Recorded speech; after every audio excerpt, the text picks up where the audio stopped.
Hello, नमस्कार प्यारे साथियों, कैसे हो आप सभी लोग? बढ़िया तो हो ना? ख्याल तो रख रहे हो ना अपना? चलिए ठीक है, अच्छी बात है, रखना भी चाहिए। और चलिए आज आपकी तैयारी में एक और क्लास हमारे यूट्यूब चैनल ज्ञान गुरु क्लासेस में प्रस्तुत हैं, जिससे कि हम भी जो भी प्रश्न लाए हैं उन प्रश्नों का अच्छे से विश्लेषण करते हैं। उनसे बनने वाले जो भी क्वेश्चन होंगे उनको अच्छे से अपने नोट्स बुक में नोट करना और अच्छे से उनको बार बार रिवाइज करते रहना। जाहिर सी बात आपकी तैयारी में एक ये रामबाण साबित होगा ये जो भी हम क्लास करा रहे हैं। ठीक है, आइए आज की क्लास को प्रश्नों का विश्लेषण करते हैं और फिर वहीं पे आपसे बातचीत भी होती रहेगी। चलिए ठीक है, तो शुरुआत करते हैं। क्लास नंबर 4 है जो कि डेली करंट अफेयर्स के नाम से चलती है। ठीक है, क्लास नंबर 4 करते हैं। देखिए क्लास नंबर 4 है, लेकिन उससे पहले कुछ लाइन है आपके लिए हैं। जिद चाहिए जीतने के लिए, हारने के लिए एक डर काफ़ी होता है। वास्तव में आप ये तस्वीर में देख सकते हैं कि पैर ना होने के बावजूद भी, अर्थात विकलांग जो कहते हैं ना आदमी, विकलांग अंग से नहीं, विकलांग बल्कि माइंड से होता है, फिर दिमाग से होता है। देखिए आपके सामने तस्वीर प्रस्तुत है, पैर ना होने के बावजूद भी, दोनों पैर नहीं हैं, फिर भी ये रेस में क्वालिफाई किए हैं। और जिद चाहिए जीतने के लिए, हारने के लिए एक डर काफ़ी होता है। अपने आप में एक बहुत मोटिवेशनल लाइन है, और मोटिवेशनल किसी लाइन से नहीं आती बल्कि खुद के अंदर से वो लगन और खुद के अंदर अपने घर की परिस्थितियों को देखकर आपके अंदर वो मोटिवेशन, वो तैयारी, वो जीतने की जिद होनी चाहिए। चलिए पहला क्वेश्चन देखते हैं। सभी प्रतियोगी परीक्षाओं के लिए महत्वपूर्ण दैनिक समसामयिकी 2025। आइए पहला प्रश्न ही है, अपने आप में एक बहुत महत्वपूर्ण है। क्या है पहला प्रश्न भैया? पहला प्रश्न दिया हुआ है, हाल ही में भारत सरकार ने श्रीलंका में आए साइक्लोन का मतलब होता है चक्रवात, साइक्लोन दितवाह के मदद के लिए कौन सा ऑपरेशन चलाया? अर्थात श्रीलंका में भी कुछ दिन पहले एक चक्रवात आया जिसमें भारी श्रीलंका वासियों को बाढ़ से मुसीबत परेशानियां झेलनी पड़ी। लगभग 100 लोगों की डेथ हो गई और लगभग 1000 लोग बेघर हुए। तो उसी के राहत पहुंचाने के लिए हमारी भारतीय सरकार जो होती है, फिर जो हमारा देश होता है, हमेशा मदद के लिए तैयार रहता है अपने पड़ोसी देशों के लिए। तो उसी के उपलक्ष्य में हमने एक ऑपरेशन चलाकर वहाँ पर राहत सामग्री भेजी है, चाहे वो खाने की चीज़ हो, चाहे मेडिसिन हो, चाहे दवा हो, चाहे जो भी चीज़, यानी कहने मतलब राहत के लिए हमने 27 टन सामग्रियाँ वहाँ पे प्रोवाइड कराई हैं। तो वो किस ऑपरेशन के तहत भेजी गई हैं? तो आपके ऑप्शन हैं ऑपरेशन गंगा, बिल्कुल नहीं। ऑपरेशन गंगा तो चलाया गया था जब यूक्रेन और रूस का युद्ध चल रहा था ना, यूक्रेन में फंसे भारतीयों के लिए, यूक्रेन में फंसे भारतीयों के लिए था। ठीक है, भारतीयों के लिए था। और ऑपरेशन इंद्रावती ये हैती में चलाया गया था, हैती से भारतीयों को निकालने के लिए, हैती देश का नाम है। हाँ, तो ऑपरेशन सागर बंधु जी बिल्कुल सही हैं। तो श्रीलंका की मदद के लिए हमारी भारत सरकार ने कौन सा ऑपरेशन चलाया है? तो ऑपरेशन सागर बंधु। ऑपरेशन अजय ये इजराइल से हमने भारतीयों को निकालने के लिए चलाया है, इजराइल से, इजराइल।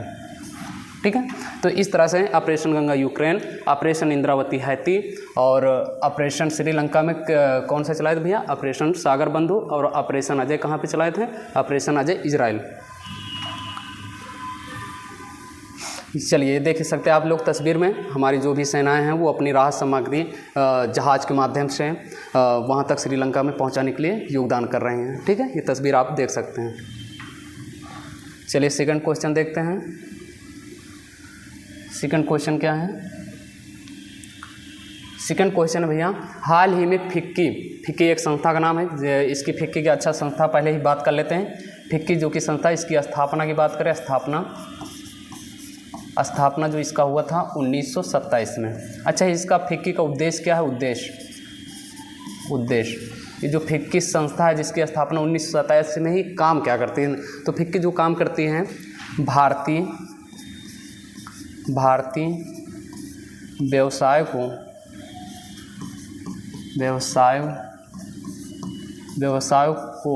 बढ़ावा देना, ये इसका फिक्की जो संस्था है उसका काम है। ठीक है, और फिक्की के फुल फॉर्म की बात करें तो आप लोग नोट कर लेना। फिक्की का फुल फॉर्म होता है federation Indian of chambers of commerce industry. ये फिक्की का फुल फॉर्म होता है federation Indian chambers of commerce industry. ये फिक्की की कहने मतलब फुल फॉर्म है। तो 2025 और 26 के लिए अध्यक्ष किसे नियुक्त किया है? तो संजय मल्होत्रा। ये तो RBI के गवर्नर हैं संजय मल्होत्रा। जो कि ये ऑप्शन सही नहीं है।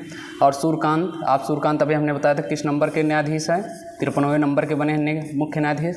हाँ, अनंत गोयल, ये अनंत भाई साहब फिक्की के नए अध्यक्ष होंगे 2025 और 26 के लिए। ठीक है, चलिए फिर अगला क्वेश्चन देखते हैं। ये हैं अनंत, आप तस्वीर में देख सकते हैं।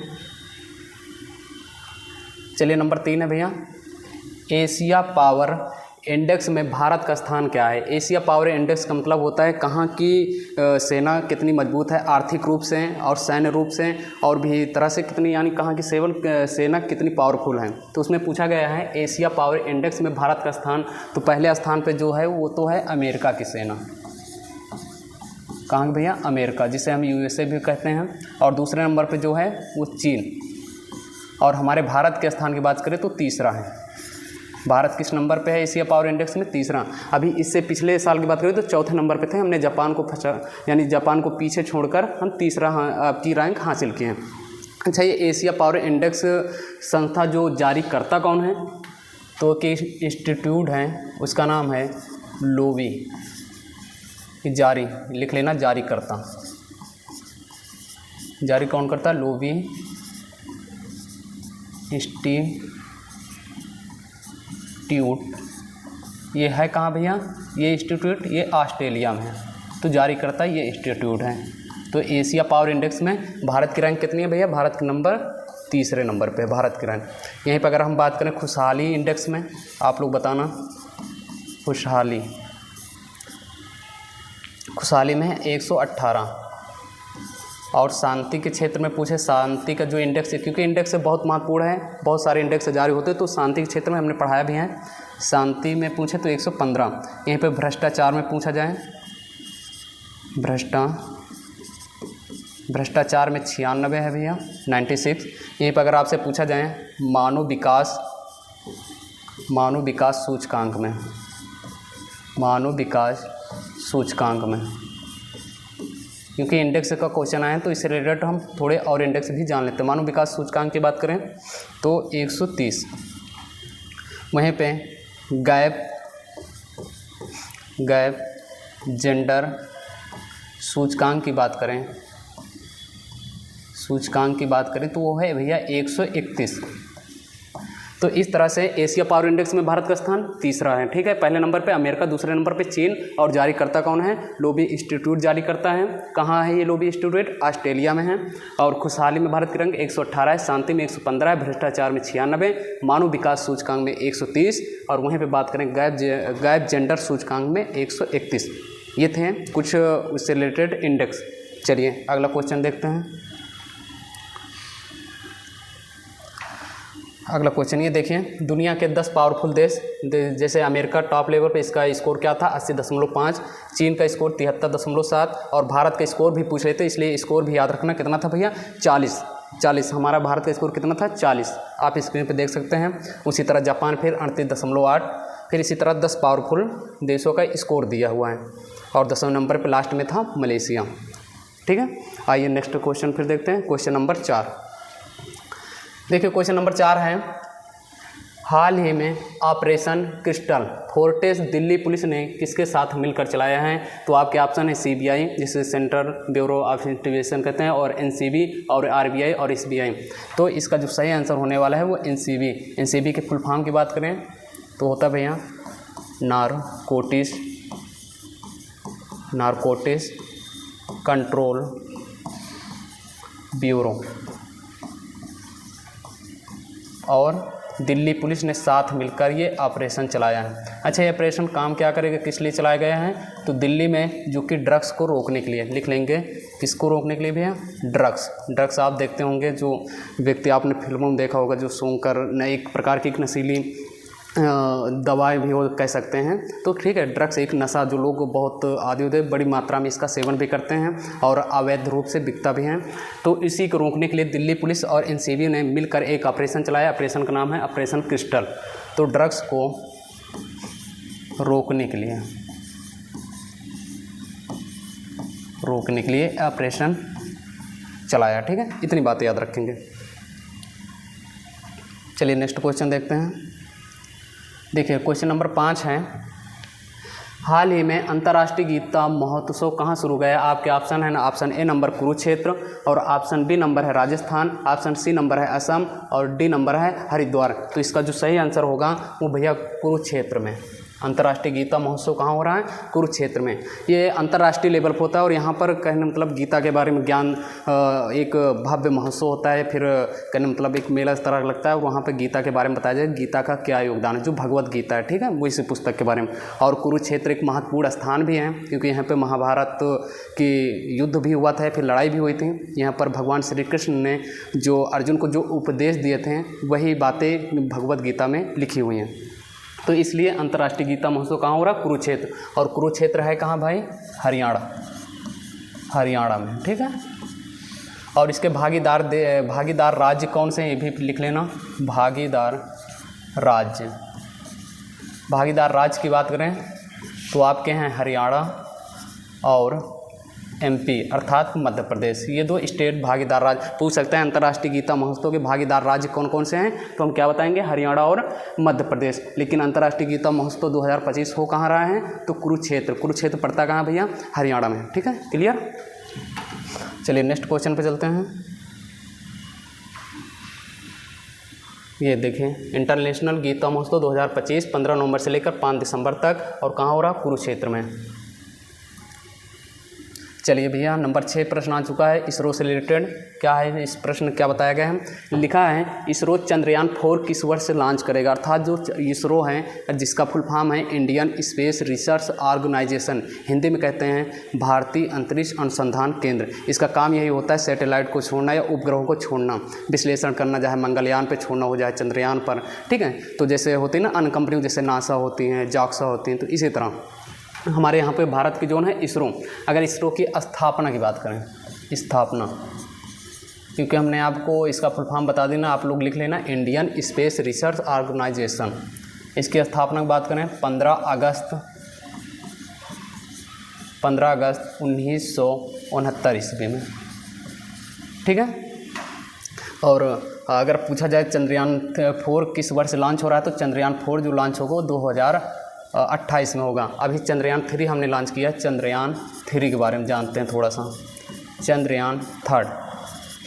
चंद्रयान जो 3rd लॉन्च हुआ था वो लॉन्च हुआ था भैया 14 जुलाई, लिख लेना लॉन्च 14 जुलाई 2023 को ये चंद्रयान 3rd लॉन्च किया था, ठीक है, जो कि यानी चंद्रमा के दक्षिणी ध्रुव पर पहुंचने वाला ये पहला देश ये कहा नाम है जिसने चंद्रमा के दक्षिणी ध्रुव पे सॉफ्ट लैंडिंग की है। तो ये करने वाला पहला भारत हमारा देश भी बना था।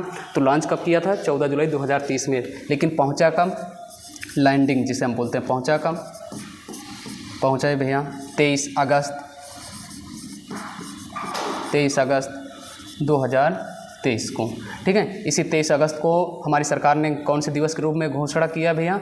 अंतरिक्ष दिवस मनाया जाएगा। किस दिवस के रूप में मनाया जाएगा? अंतरिक्ष दिवस के रूप में। तो इसलिए एक दिवस भी आप याद रख सकते हैं 23 अगस्त को कौन सा दिवस मनाया जाता है? अंतरिक्ष दिवस, ठीक है। तो इस तरह चंद्रयान 3rd लॉन्च 14 जुलाई 2023, पहुँचे कभी अर्थात लैंडिंग कब की? 23 अगस्त 2023 में। और 23 अगस्त को हम किस दिवस के रूप में मना सकते हैं? अंतरिक्ष दिवस। और भी जो भी इसरो के बारे में और भी जानकारी होगी हम आगे पढ़ते रहेंगे, जैसे जैसे क्वेश्चन और भी आते रहेंगे इसरो से रिलेटेड, ठीक है। तो इसरो की फुल फॉर्म आप याद रखना। और चंद्रयान 4 किस वर्ष लॉन्च होगा भैया? 2028 में। चलिए नेक्स्ट क्वेश्चन देखते हैं। ये चंद्रयान 4 ऐसे लोगो बनाए गए हैं। नंबर 7 है। नंबर 7 में क्या है भैया?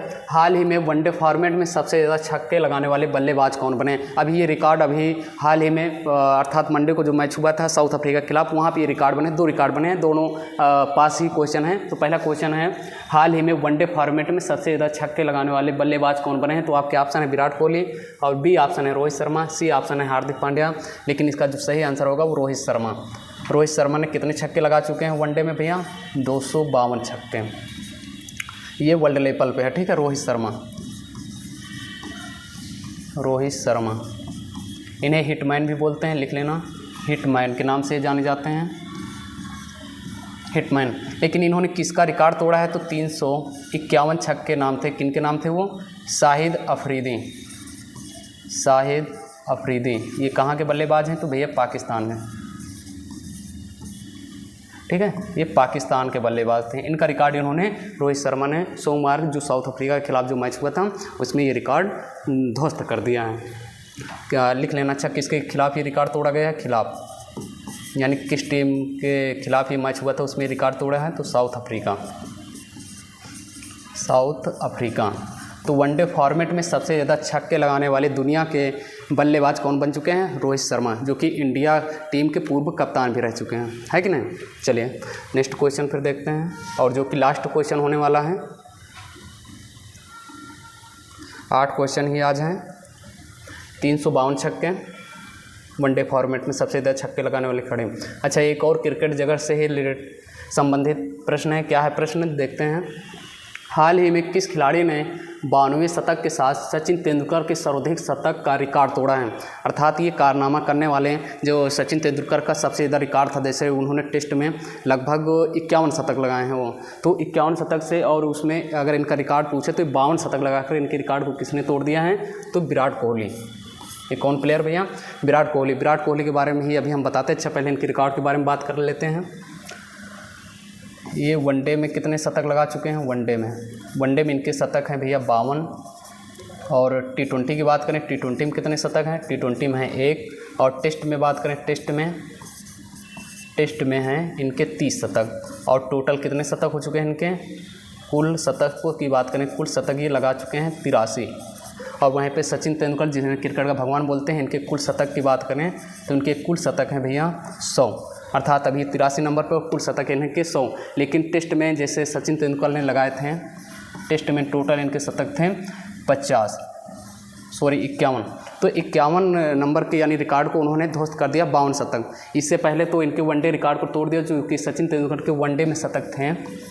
वनडे में कितने शतक थे भैया? 49। इसको पहले ही तोड़ दिया है। लेकिन किसी फॉर्मेट सबसे ज़्यादा सेंचुरी अगर किसी के नाम थी, या टेस्ट की बात करें तो टेस्ट में सचिन तेंदुलकर के नाम थी, उसको भी विराट कोहली ने 52 नंबर का सबसे ज़्यादा वनडे में लगाकर इनके रिकॉर्ड को भी तोड़ दिया। और वनडे के रिकॉर्ड को तो पहले ही तोड़ दिया था 49 नंबर के शतक को। तो ये करने वाले कौन से खिलाड़ी भैया? विराट कोहली। विराट कोहली की बात करें तो लगभग ये 35 प्लस एज के हैं, लगभग 37 से 38 साल के हैं। लेकिन इनकी फिटनेस की बात करें, और लोग आए दिन चाहे ICC हो चाहे BCCI में इनके रिटायरमेंट की कहने मतलब आवाज़ भी उठा करते हैं कि अब इनका फिटनेस ऐसा हो चुका। लेकिन जब भी लोग इनको रिटायरमेंट की बात करते हैं तो ये उनके शतक लगाकर उनके मुंह पर तमाचा मारने के यानी कोशिश कर देते हैं कि नहीं, अभी मेरा फिटनेस लेवल बढ़िया है, मैं अपने देश के लिए और भी खेल सकता हूँ। ठीक है, तो विराट कोहली के बारे में क्या ही कहा जाए, बहुत महान प्लेयर हैं। इनसे बहुत कुछ सीखने को मिलता है। जब भी अगर कभी दुनिया में डाउनफॉल करने का मन आता है तो इनके बारे में एक बार देख लीजिए। इन्होंने कभी भी ऐसा भी नहीं हुआ कि हमेशा ये बहुत महान प्लेयर थे, कभी 0 रन पे 1 बार नहीं 2 बार लगातार 2-3 बार आउट होने के बावजूद भी ये फिर से खड़े होते हैं और अपनी गलतियों को फिर से सुधारते हैं और अपनी गलतियों से सीखते हैं और एक महान बल्लेबाज के रूप में फिर से उभर कर आते हैं। ठीक है, तो इनकी तस्वीरों को देखकर भाई हम तो बहुत बड़े इनके फ़ैन हैं, क्योंकि इनसे बहुत कुछ सीखते हैं। माना कि हमारी फील्ड अलग है, इनकी फील्ड अलग है, लेकिन ज़िंदगी में कैसे आगे बढ़ना, कैसे काम करना है, इनसे बहुत कुछ सीखा जा सकता है। और इन्हीं के ऊपर एक लाइन हम आपको कहना चाहते हैं कि मेरा पानी उतरता देख मेरे किनारे घर मत बना लेना। तो जैसे कहते हैं ना कि विराट कोहली को रिटायरमेंट लेना चाहिए, बहुत लंबे समय से खेल रहे हैं, फिर अब इनका फिटनेस लेवल नहीं अच्छा, तो उसी पे एक लाइन है कि मेरे पानी को उतरता देख मेरे किनारे पर घर मत बना लेना, मैं समंदर हूँ, मैं कभी भी वापस आऊँगा। ठीक है, या कभी भी वापस आ सकता हूँ। तो ये विराट कोहली जी हैं।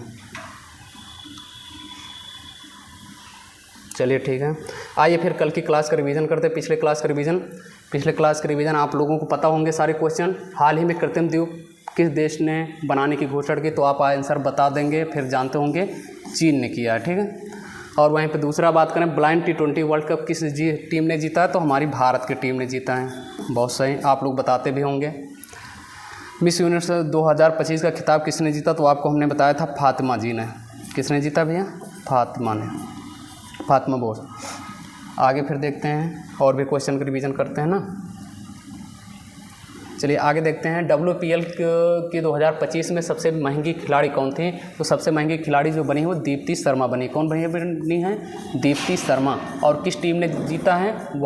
UP वॉरियर्स ने जीता है। वहीं पर और दूसरे की बात करें, हाल ही में बी आर अम्बेडकर की प्रतिमा का अनावरण कहाँ पर किया गया है? तो उनकी जो प्रतिमा का अनावरण किया गया है वह यूनेस्को के मुख्यालय में, यूनेस्को के मुख्यालय में। और यूनेस्को का मुख्यालय है कहाँ? पेरिस में। ठीक है, क्लियर। चलिए अगला देखते हैं, रायथन्ना मिको-सम योजना किस राज्य सरकार ने शुरू किया? तो किस राज्य सरकार ने भैया शुरू किया है? आंध्र प्रदेश ने। कल ये सारे क्वेश्चन कल हम पढ़ा चुके हैं। चलिए अगला देखते हैं, हाल ही में बिग कमांडर नेवान सेल के कहाँ के एयर शो में शहीद हो गए हैं? तो कहाँ के एयर शो में हमने बताया था आपको? दुबई के।